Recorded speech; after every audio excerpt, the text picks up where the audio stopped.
Vibe Mundial FM.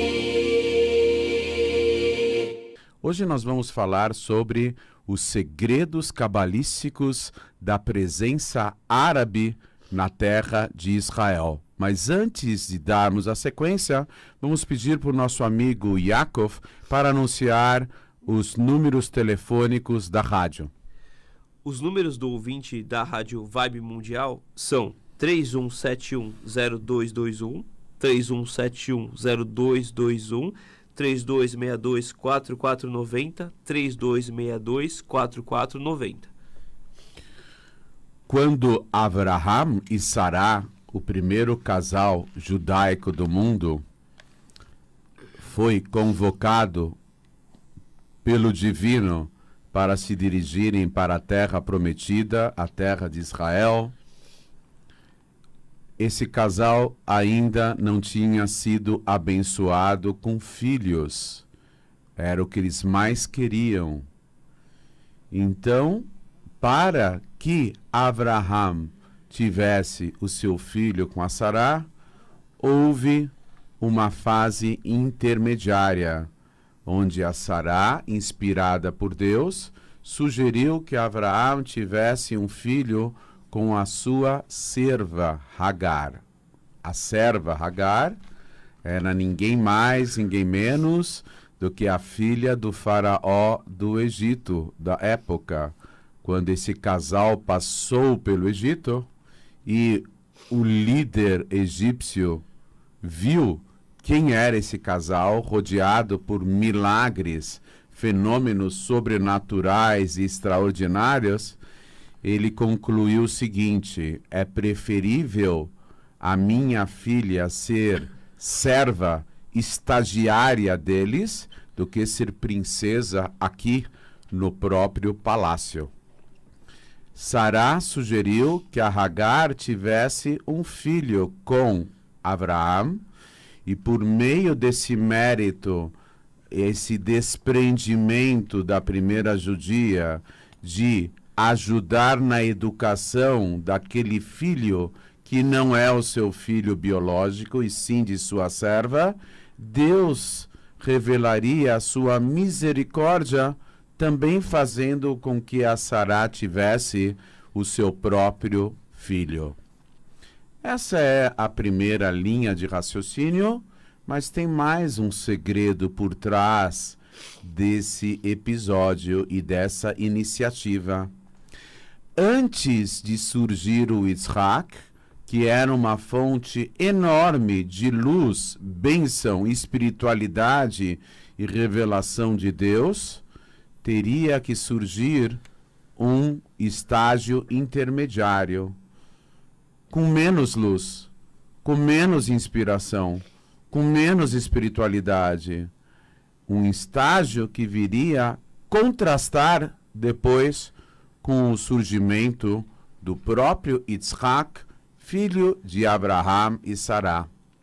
Esse estágio fez surgir Ismael. Por um lado, Ismael era filho de Abraham. Por outro lado, não era aquele filho predestinado para dar continuidade ao pacto do divino com Abraham, que faria surgir o povo de Israel. A Hagar engravidou e deu à luz ao Ismael. Ismael era filho de Abraham, mas por outro lado, ele não era o Yitzhak. Ismael acabou se desviando um pouco do caminho, pelo menos na sua juventude. E Ismael, quando tinha 18 anos, ele tinha 13 a mais do que Yitzhak, e os dois caminhavam juntos. E Ismael fazia algumas brincadeiras com o irmãozinho de tenra idade. A brincadeira era tiro ao alvo, flechadas, e quase que ele matava o próprio irmão. O irmão era o alvo. E ele armava o seu arco e começava a treinar a sua pontaria no próprio irmão, segundo os comentários da Torá. Quando a Sara descobriu isso, ela impediu que eles continuassem convivendo, porque o próprio filhinho, Yitzhak, de 5 anos, estava com a sua vida, integridade, segurança, integridade física ameaçada. Então houve aquela ruptura, a Sará pediu que Hagar e seu filho Ismael fossem embora, e nesse momento que Abraão estava dividido, Deus se revela e diz o seguinte para Abraão: ouça a voz da sua esposa Sará. A palavra voz, na mística do judaísmo, não é somente o som produzido pelo vibrar das cordas vocais e a verbalização das ideias da pessoa sob forma de palavras, ou o som emitido pela garganta. Não é somente essa referência, o termo voz, mas é também um termo cabalístico. Voz significa uma revelação profética de Deus. Há 3 níveis de revelação de Deus. O primeiro se chama dizer ou fala, que é traduzido em hebraico como dibur. O segundo é kol, que significa voz ou som. E o terceiro é hevel, que significa hálito ou ar deslocado ao sair da boca. Muito bem, os 2 primeiros termos, dibur e kol, fala e voz, são a referência da inspiração profética, um nível mais elevado de revelação de Deus. E hevel significa hálito, é um nível menor de revelação de Deus, mas diferente do primeiro, que é a inspiração divina. Deus pede para Abraão: ouça a voz de sua esposa Sará, porque ela tem um nível de profecia maior do que o seu. Quando ela está pedindo para que Hagar e Ismael saiam do convívio com Yitzhak, na verdade, saiba, Abraão, que quem está inspirando profeticamente sou eu, o divino. Eu estou inspirando a sua esposa. Então, ouça aquilo que ela tem a dizer. Ouça a voz dela. Muito bem, houve aquela ruptura, mas, com o tempo, houve uma reivindicação do próprio Ismael. Segundo o Zohar, a principal obra da Kabbalah, o livro referência, e como é conhecido também no Talmud e no Midrash, há 70 anjos representativos das 70 nações. E o nome deles, eles são conhecidos como Sarim. Sar, traduzido literalmente, é ministro, mas também é a função e o tipo de anjo que representa cada uma das nações. O anjo de Ismael chegou perante Deus e começou a argumentar. Por que que somente Yitzhak tem a conexão com a santidade? Eu também quero uma parte da santidade, principalmente da terra de Israel, da onde flui a bênção, fluem todas as bênçãos para todos os cantos dos 125 milhões de quilômetros quadrados do planeta e do universo inteiro, por extensão. Todos os fluxos vêm da terra de Israel. Eu também quero uma parte nessa conexão.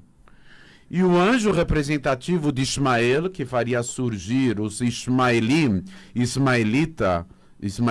a grande nação árabe ou muçulmana, a ideologia que surgiu na Península Arábica, a ideologia religiosa, há uma reivindicação.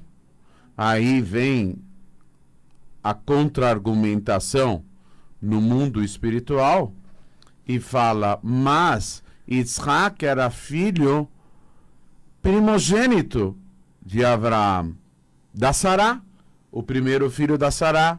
Vem Ismael, o anjo representativo, e fala eu também sou primogênito de Abraão, mas do ventre da Hagar. Aí vem o argumento nas esferas celestiais, mas Yitzhak fez o Brit Milá com 8 dias de vida, fez a circuncisão. Aí vem o anjo de Ismael e fala, eu também fiz a circuncisão. E não foi com 8 dias de vida, eu fiz com 13 anos. Foi mais sofrido, porque eu já tinha plena consciência, eu já era um garoto grande.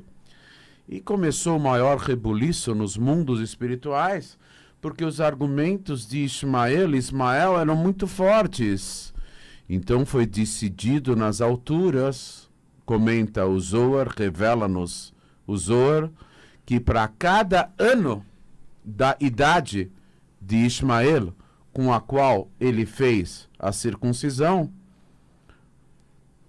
os seus descendentes ismaelitas, ou os árabes, ou os muçulmanos, teriam uma hegemonia na terra de Israel. 13 anos, então 100 anos por cada ano, cada século por cada ano, dariam 1.300 anos. Os descendentes de Ismael se expandiram pelo mundo afora a partir do surgimento da religião islâmica. A partir de Muhammad, houve a expansão sob forma de vários impérios, seja o califado de Bagdá, seja o sultanato do Egito. Houve várias expansões do Império Islâmico com a cultura árabe, islâmica, muçulmana, representando os descendentes de Ismael. Vibe Mundial 95.